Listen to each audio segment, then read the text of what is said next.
everybody. Welcome back to Author Chat. I'm Terri, a contemporary romance novelist, and today we are going to talk books and craft with author Skyler Mason. Hi, Skyler. Hello. And before we get started, I want to give a brief trigger warning for anyone watching. We will be dealing with topics of anxiety disorder and substance abuse issues with Skyler's book. So if that's going to cause anybody any triggers, you can click off to another video. Just giving everyone a warning on that. And I really wanted to talk to you, Skyler, about your book when I saw what it was about. I have a bachelor's degree in psychology, and so the human condition appeals to me.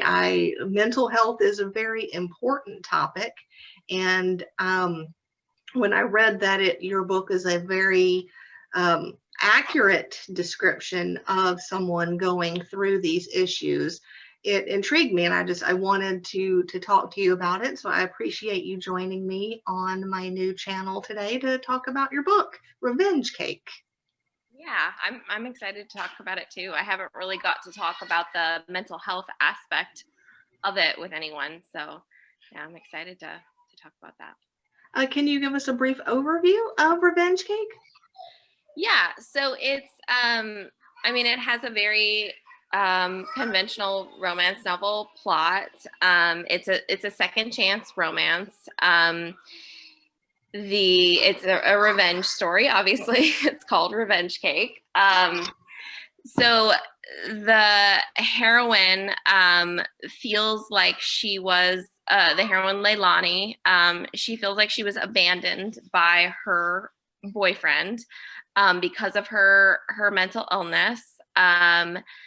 She feels like basically like it was really entirely just his selfishness that was the reason that they're not together anymore. So she sets out to get revenge on him.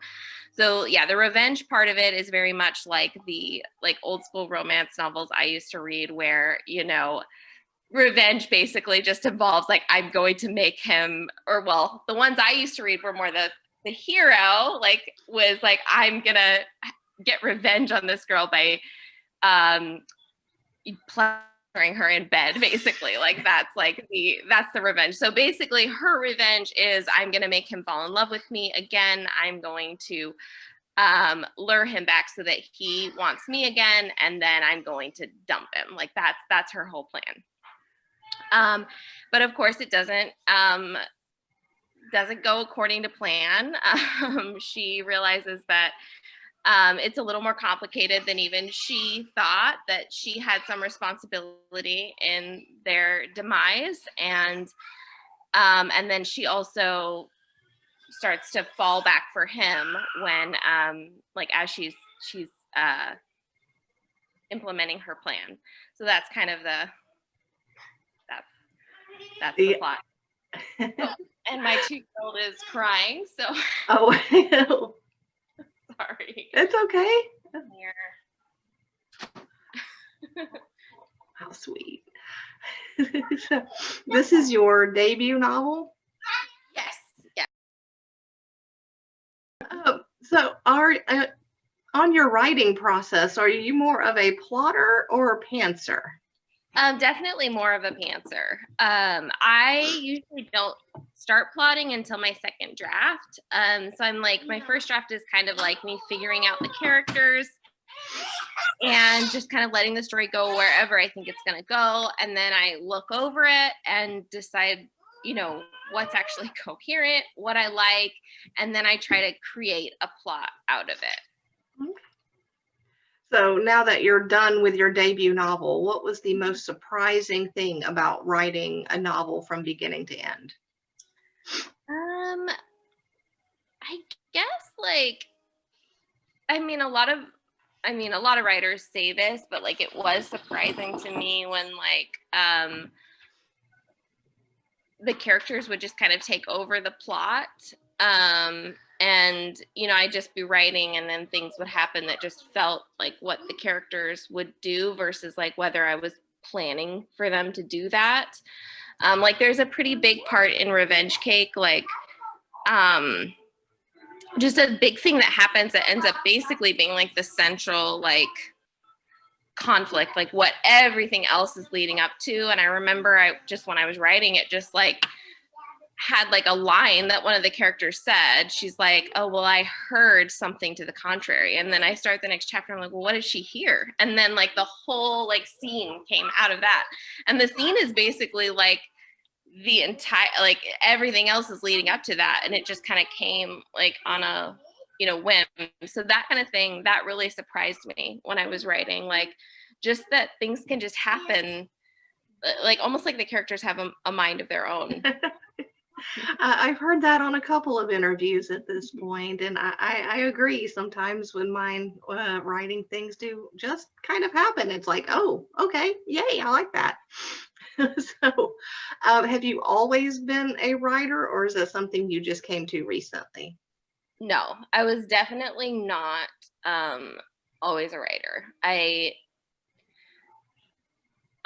never even like had like really the desire to write. I was not one of those people that was like told like that I was good at writing. It was just that I started like when my son, who was talking your ear off earlier, when he was around like 1.5, like I just absolutely needed something like of my own, like as an escape, because my whole life basically was being a mom. And I loved reading romance novels to unwind. Like that was like my thing that I did to unwind. It was like I would put him down at 8 and I would read from 8 until like, well, sometimes 4 a.m, depending on how good the book was. So that became such a routine, and I was spending so much on my Kindle account. My husband was like, what are all these charges? And then I was like, well, I'm gonna write a romance novel. So, I'm just like, I'm trying to read a lot of romance novels. It's research. Yes, that was exactly what I said. And what the funny thing was is I ended up actually like trying to do it. Even though like it was like I couldn't even like write at all when I first, like it was so much harder than I thought it would be. And it took me a long time before I was even able to like start writing like a coherent novel like Revenge Cake. But yeah, that was kind of it. Like it wasn't like a calling that I had always had. It was more like just kind of circumstantial.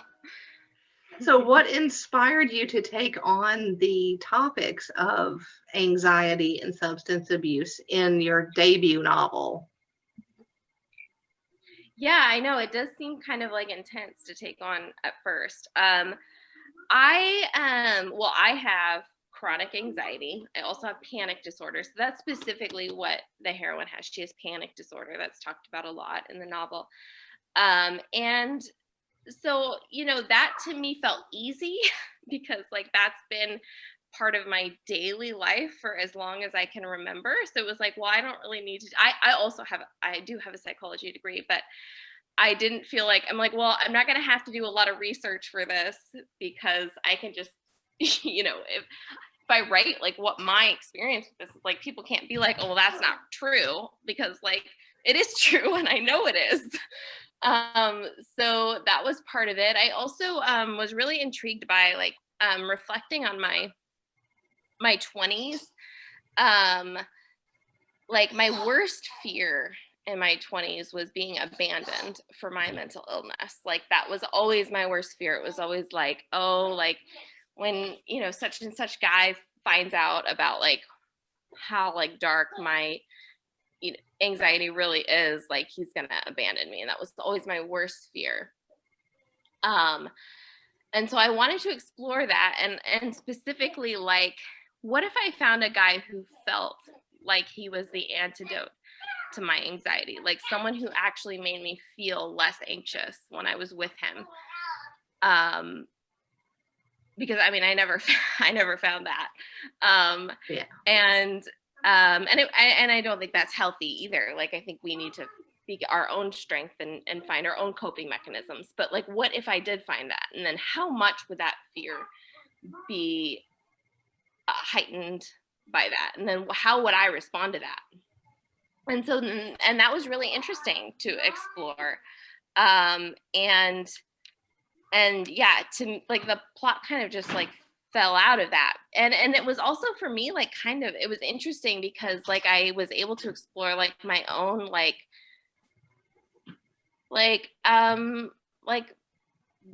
weaknesses, like, and how much like a lot of that fear was kind of self-pity, you know, like just like, oh, I'm so terrible, like no one can love me, versus like taking responsibility and being like, okay, like, yeah, but you know, these behaviors, like you can, you know, you can do something about that, like you can, and also like you don't have to base your self-worth on like whether some, you know, douchebag is gonna abandon you, you know, like, so all of that was just really, it was stuff that I hadn't really thought about because, you know, like I'm married now, I have kids, like it's stuff that I hadn't thought about in a lot of depth. So it was really interesting to explore it through Revenge Cake. And it was sort of, sounds to me like sort of a cathartic process for you as well, getting all of that out in a fictional way, but exploring, you know, your own feelings previously. It sounds to me like it may have helped you work through a lot of those buried issues that you had had, or maybe not so much buried, you know, that you just hadn't thought about in a while. Yeah, no, I mean, they were kind of buried. So yeah, like it was kind of buried. And also like like I wrote a very unlikable heroine. Like I wrote someone who's a complete like hot mess, and someone who's angry, and like all of that was just, that's really liberating. Like when you know, like it's not like she's not even really like me. Like I didn't write a character who's me. Actually the hero is more like me, which is actually less flattering because if you read like, oh my gosh, he's a mess too.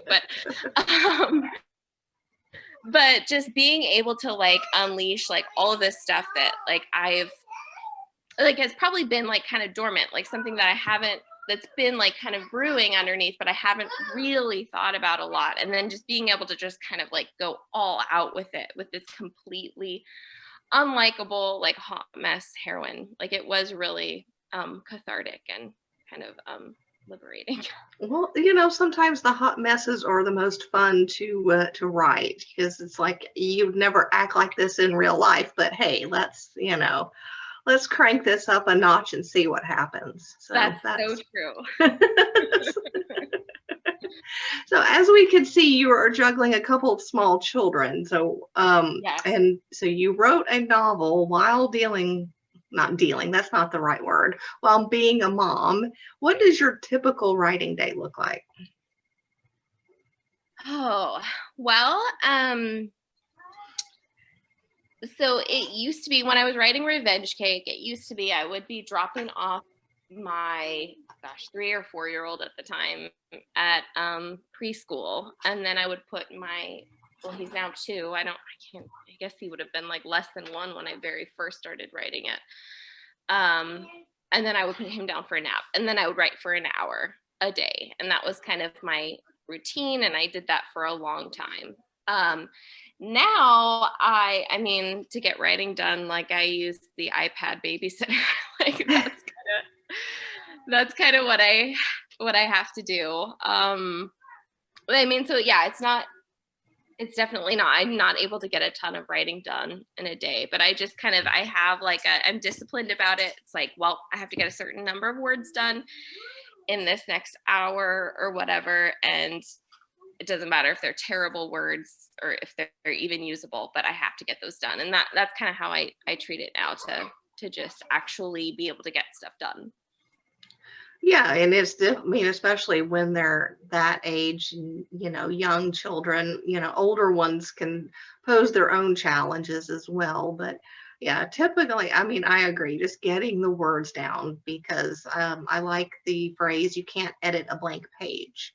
So just getting something down makes the whole process a lot easier than staring at a blank page and a blinking cursor. That's not a good one.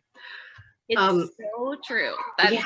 oh my gosh. Like, and once I discovered that, like, it really changed writing for me. Like, once I discovered that, like, oh, I can actually get better and better, like, if I just, you know, edit, or like just basically the more I like work at it, the better I get. Like, that was so rewarding for me, because I always thought writing was something that like you're either good at or you're not.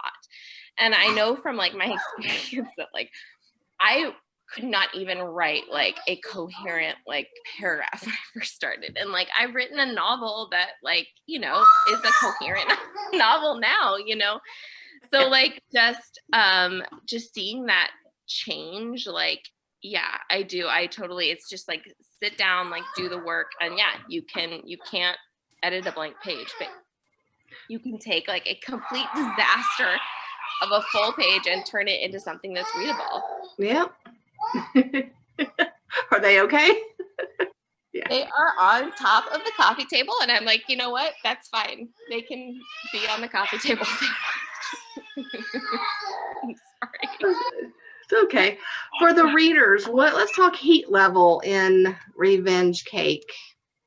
Is there what is your heat level? Are we talking chaste, or, you know, melt the paint off the walls? No, it's not. I mean, I wouldn't say it's not. It's certainly not an erotic romance. So it's not like constant sex scenes. It's got three explicit sex scenes. And my style is like, I write quite realistically. Like, that's kind of my style. So like the sex scenes are even like kind of like I don't know, they're realistic to the point of like even being weird at some point. There's a scene where Cake is licked off of a body part. Like, that's, you know, the revenge. I was gonna ask if Cake actually had anything to do with the story, so that answers my question. It does, yeah. So that's like kind of the climactic scene, no pun intended, and yeah, there is Cake licked off of a body part. Well, you know what? That sounds fun.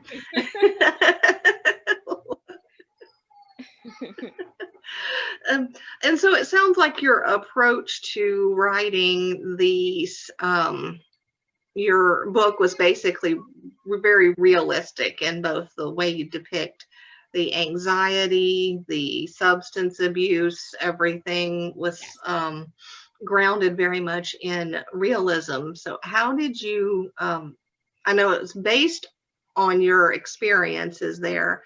Was it difficult to get back into that headspace, assuming that you're now, you know, okay for the most part on your anxiety and under control? Yeah. Yeah, no, I mean, I would say, so I wouldn't say that my anxiety is not like well controlled. Like it has been during certain times of my life, but like 2020 has been a really rough year, and my anxiety has been almost as bad as it was in my early 20s when I had no clue how to even control it. So I think that helped with the writing, just that I could really just relate to what I was writing a lot. I mean, even if like I approach it more maturely now as a 34-year-old woman than my 21-year-old heroine does, like it helped that I, you know, I'm not past it really. Yeah, I mean, I'm never past it. Like this will always be a lifelong battle for me. And when things are hard, like my mental health is, you know, I regress. Basically, like that's just part of mental illness, you know, like you're never really cured from it. But I do think like being, you know, my age and having well, I was talking about how you approached getting into the headspace to write Leilani's panic attacks and anxiety, when if it put you back into that same space to do that. Yeah. So I even like one time I was having a panic attack because I still like I always I mean I have panic disorder, so like I will just like suddenly like even just a month ago, like I was out on a walk and suddenly like the world started looking strange. And then I was like, am I dying? Like, I'm like, or could this just be a panic attack? Like I haven't had a lot of them lately, but I feel like suddenly like I'm outside of my body, like, like just the typical symptoms of it. And then I was like, well, wait, like if I'm having a panic attack, I should like pay attention to this because like this is like this is the kind of stuff I can write about in the future, and like it's not something that you always pay attention to. So yeah, like I think I'm still in that headspace enough, or it still happens frequently enough to where I can really get into it and be accurate, I think. But also I have enough perspective that I don't react as immaturely to these things as my characters do. But it's not like there's enough detachment for me when I'm writing that like it's not like triggering for me, or like it's not, I never feel the feelings as intensely as my characters, or it's like it's almost like empowering to be like the one that like I'm not experiencing it but I'm writing about it, so that it's never like I don't think that I would ever like struggle to write about this kind of stuff. And the love interest Logan, he's your neurotypical character. Well, yes. But still has his own thing, I guess, there. Oh man, he has a lot of issues. Yeah, he I guess is neurotypical. I mean, he's also just way less self-aware than the heroine. Like he does not know he has issues and doesn't know he has them. Logan has like an extremely low tolerance for emotional pain. Like he's a very sensitive guy, and he deals with it by getting attention from women. That's what he's always done since he was like a young man, young boy. He would get attention from women, and that's how he dealt with his emotional pain, like his rejection from his parents or whatever it was. And so that's what he still does. And he does not see it as an issue. He has all these rationalizations for why he is that way. He's like, oh, no, I just like being in relationships. Like he does not see it. He doesn't see it until like the 90% point in Revenge Cake. So he definitely has his own mental health struggles. But but for the most part, like he's a happy, easygoing guy. So he doesn't see this as an issue. What was the most difficult scene for you to write? And it doesn't have to be an emotionally difficult scene, just something that wasn't coming easily. I guess like maybe the ending. Like I think I had to think quite a bit about the ending, or I think I had a lot of like bad like things that didn't really work as the ending, so I had to change the ending multiple times. And it's tough because like they are their relationship is very toxic, and their relationship is toxic till like the very end. It's also so the story is non-linear. It's switches between past and present. But also the character arcs and character growth is nonlinear. So like they both grow in the past and then they both regress in the future. So they regress when their emotional pain is really high. So when Leilani feels rejected, she regresses to all of her terrible habits. When he feels rejected, he regresses to all of his. So like balancing that, like it's tough because like, there's a very set like romance novel arc where, at this certain point you want the characters to have this growth. And that was just not the case with this book. Well, I mean, that sounds very, again, keeping with your realism on the writing style there. That sounds like you stayed basically true to yourself on that one. Okay, on the opposite side, what was the most fun scene for you to write? Their first sex scene was really fun. And I remember that just kind of like flowed out like that. Was not difficult to write. Yeah, I think that was my favorite scene. All right. So what are you working on now post Revenge Cake? I am writing the hero Logan, his twin sister, her book. So his twin sister Lauren. It's quite a bit different than Revenge Cake. Like I think it has a lot of the dark and gritty themes of it, but it's a sugar daddy romance. So she is it's a childhood friend who's a famous like folk singer, and then he ends up becoming her sugar daddy. I think it has really a positive view on sex work, and she considers herself a sex worker because she is, being given money for having sex with him. She's also a mother, and so I'm able to kind of use that experience in my writing. So yeah, I'm enjoying it. That sounds good. Where can readers find out more about you? So SkylerMason.com. So that's Skyler, SKYLER Mason. .com, and then I'm author Sky Mason on all social media platforms. All right, great.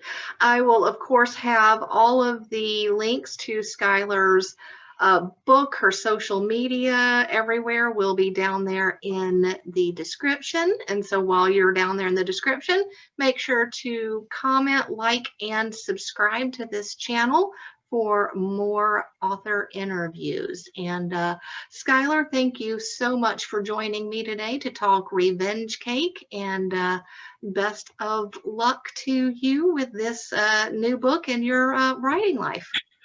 Thank you.